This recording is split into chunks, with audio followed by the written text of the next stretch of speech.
At the beginning of World War I, British soldiers were outfitted with simple brown cloth caps to wear into battle.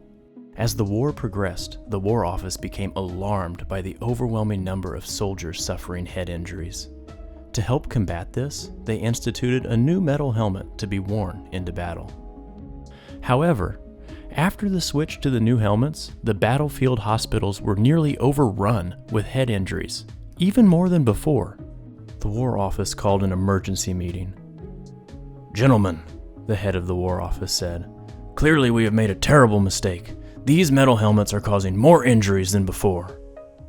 Many around the room nodded their agreement and began to discuss sending word back to the troops to switch to the brown cloth caps. At that moment, a field doctor cleared his throat from the back of the room, and the room fell silent. All eyes were on him. "Actually, sirs, you're looking at this all wrong." The head of the War Office gave him a steely-eyed glare but allowed him to continue. "You see, the metal helmets work great. We only have more soldiers in the hospital because more men are surviving what would have once been fatal wounds. You see, sometimes the problem isn't the situation itself, but the problem is the way we view the situation.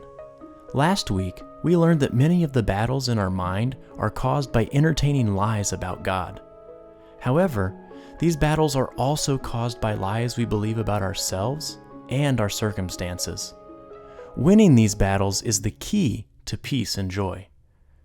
But how can we win consistently? I mean, there is a lot of darkness and lies in the world competing for our attention. Turn on the news for 5 seconds or hop on social media, and you're bound to see something worrisome, frustrating, or downright rage-inducing. Despite all of this, we can have a healthy mind. In order to achieve victory, we need to rethink the way we think. Let's look at Philippians chapter 4, verse 8.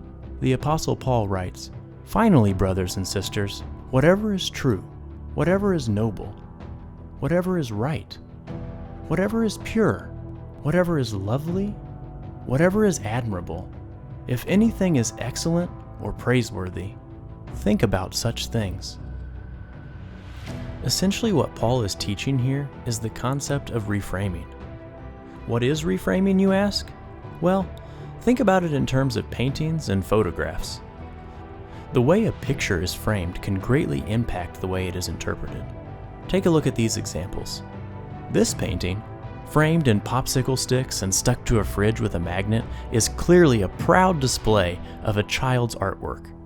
However, if you take that same painting and place it in a regal frame with golden accents, it becomes a priceless work of art hanging in a famous museum. Here's another example. This photo, contained in a frame stating Class of 2014, exudes the pride and joy of a great accomplishment. But if the same photo is placed in a frame with the caption, "In loving memory," the picture transforms into the somber realization of what could have been. It is the same with the battles in our brains. When we encounter lies and the problems caused by believing those lies, we must shift our focus away from the negativity to prevent being swallowed up by despair. To do this, we first must focus on the truth. Jesus has already won the war, and He is in control. Embracing His victory breaks the grip destructive thoughts can have on our minds. It also allows us to reframe our thoughts and focus on all the good and lovely and pure and praiseworthy things in our lives. And reframing isn't just a one-time event. It should be a tool that you use on a regular and maybe even daily basis.